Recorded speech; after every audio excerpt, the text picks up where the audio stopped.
Hello everyone, hope you guys are doing fine today. I have been prevented from uploading videos to YouTube for the past 2 weeks, and my channel now is hanging by a thread. But we've got to move on, and if YouTube decides to delete my channel, well, I will start all over again from scratch.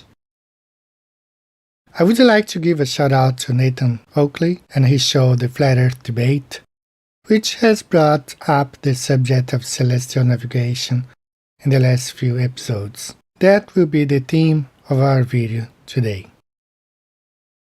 When I first heard of equatorial horizon, in the years before I found out about flat Earth, I imagined someone standing at the equator, sideways, looking up and taking measurements from that point of the globe. Yes, I thought that taking measurements using the equatorial horizon meant to be at the equator only and nowhere else, being sideways. But then I understood what they meant by equatorial horizon and celestial equator. When they refer to equatorial horizon, they divide Earth in two halves, get rid of the upper half, and use the flattened surface of the bottom half to do all of their calculations. Let me demonstrate it here for you. Here you see on image number 1 how they laid out the parallel lines, and on image number 2 how they laid out the longitude lines. Yes, this was made using Euclidean geometry, or simply put, flat Earth math. Yes, this was made assuming Earth to be flat, and not a ball. When I demonstrated in one of my videos that the so-called Great Circle routes are nothing more and nothing less than shortcuts within these Euclidean-based parallel lines, I knew exactly what I was talking about. But let's have this conversation at another time. Using Euclidean flat Earth geometry, between 1500 and 1600, the Portuguese had already sailed the whole world. In fact, in a collection of Portuguese maps dating from the late 1500s, they even had the coast of Australia mapped out. The remote island of Tristan da Cunha had already been marked with the coordinates 37 degrees south, 12 degrees west, using Euclidean geometry. Tristan da Cunha was discovered by the Portuguese in 1506. Yes, the whole world had already been mapped out and divided using Euclidean geometry. It wasn't until the 1800s, yes, 1800s, you heard it well, that the ball earth geometry was introduced by a German mathematician. His name was George Bernhard Riemann. So why do we really need ball earth math once the whole world had already been mapped out and divided using flat earth geometry? Apparently, just to give life to a globe earth idea. Globe earth math is not used anywhere, and that's what I'm going to show you today. When using celestial navigation, they always assume Earth to be flat. They call this equatorial horizon. That funny thing they do imagining cutting Earth in half.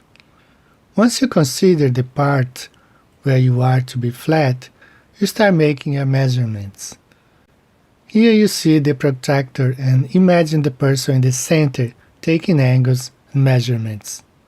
Don't forget to ignore the lower part. It's only for decorative purpose anyway. The Portuguese were masters at sea. They invented the astrolabe. They had already sailed the whole world by the late 1500s. With the sextant, they measured distance using triangulation, always considering the 90 degrees angle from the horizon up to the sun, moon, or a star, and that's how they navigated the world. To locate themselves on the open ocean, navigators can determine their position by observing the sun, moon, stars, and the so-called planets. Now remember this, when they talk about celestial equator or equatorial horizon, no matter how pretty of an image of a globe in space they show you. You can always cross out the lower part of this globe because it's never used. The luminaries considered to be on the bottom of this ball Earth is truly converged beyond the horizon on a flat plane. Once you approach their direction, they will rise up in the sky. They are not hidden on the bottom of the universe. Now the flat plane you always see in their celestial equator model, you can replace by a flat Earth map. There you have it. The true nature of our world. It is flat. They just don't like to admit it. They call it celestial equator or equatorial horizon. And yes, they too consider a personal dome. Professor Phoney, not Professor Dave, left at the idea of a personal dome. But this is considered in celestial navigation because this is the reality of our flat plane. We don't see it infinitely. You have to consider only the area where you can observe the sky. Here we are in a website from the University of Nebraska, Lincoln. You can ignore the celestial sphere view. Let's just focus on the horizon program view. You see how flat the person stands. They always consider flat surface, which they call the equatorial horizon. You can move the stars up and down, but the surface where the person stands is always a flat plane. Now that's the personal dome. It's where as much as the person can see. And you can change the person, for example, right now, it was in North America, you can move it to Africa, to Asia, down to Australia, or South America, or back to North America. The surface will always be considered flat. You can just change the person, and wherever that person goes, you will have the celestial dome. You ignore the lower parts because the part is never accounted anyway. Let's position him in Brazil. And there you see the flat surface of the plane. You just ignore the lower part. That's how it is. Let's now go back to our flat Earth, equatorial horizon. All measurements are made using right triangle with a 90 degrees. The baseline is always flat because Earth is flat. You cannot have a 90-degree angle with a flat baseline on a ball Earth. Nowhere have I found any calculation using ball Earth math. Real calculations. The baseline has to be flat, otherwise a 90-degree angle cannot be reached on the vertical and the horizontal lines. Let's listen to the so-called experts, say NASA, stating the very same thing. So, how was the activity? Hopefully, it helped reinforce the math concepts you learned earlier in today's program. Now, let's review. On a sheet of paper along the bottom, we draw a line 10 centimeters long to represent our baseline. For this exercise, let the scale be 1 meter equals 1 centimeter. Mark one end of the drawn line as point A and the other end as point B. Using our protractor at point A, we measure an angle that is the same number of degrees as the angle we measured outside for point A. Let's mark and draw the angle. At point B, we do the same thing. Now measure an angle that is the same number of degrees as the angle we measured outside for point B. As you can see, the two lines intersect. We mark the point of intersection as point C. Now we draw a line perpendicular from point C to the baseline. Using our metric ruler, we can measure the distance of this perpendicular line. Finally, using the scale 1 meter equals 1 centimeter, we can approximate the distance the actual object was from the baseline. For our case, the object is approximately 20 meters away. Yep, there you have it. Now let's look at some math-related videos which use the same calculations. A right triangle with a flat baseline in every rate of descent calculated in the world. Now that our diagram is complete, we can find the value of d. When you have a right triangle and you know, in addition to the right angle, the measure of one of the acute angles and the length of one of the sides, you can find all of the other pieces of the triangle. You can find the lengths of the other two legs, the measure of the additional angle. In this case, I only need to find the length of the other leg. 5,000 feet. Take a look at your instruments, and if you're at approximately this altitude, you may continue your descent with a rate that gives you a 3-degree path. This rate will depend on your ground speed, and you can find a video on this topic on my channel.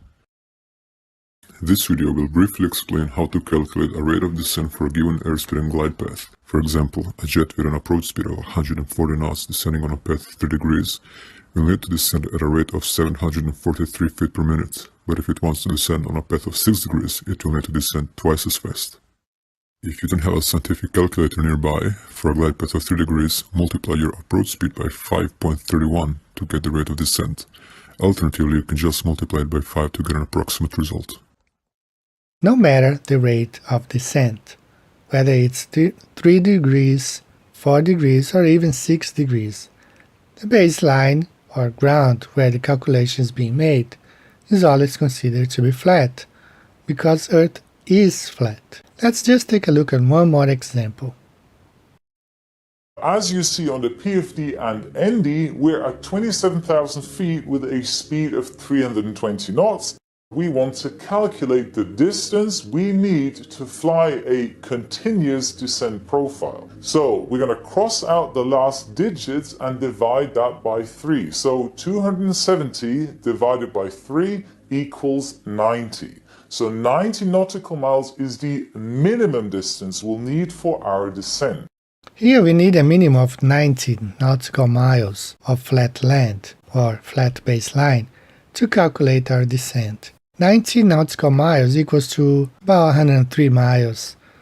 Let's now put this information on our Earth curve calculator and look at the bulge between the 2 points. You see the horizon dividing the 2 points and the position of the aircraft at 27,000 feet. Let's now apply the triangulation with the flat baseline, because this is the way it's done, and see what happens. There you have it. Why not such calculations is ever applied using ball Earth math? Because Earth is not a ball.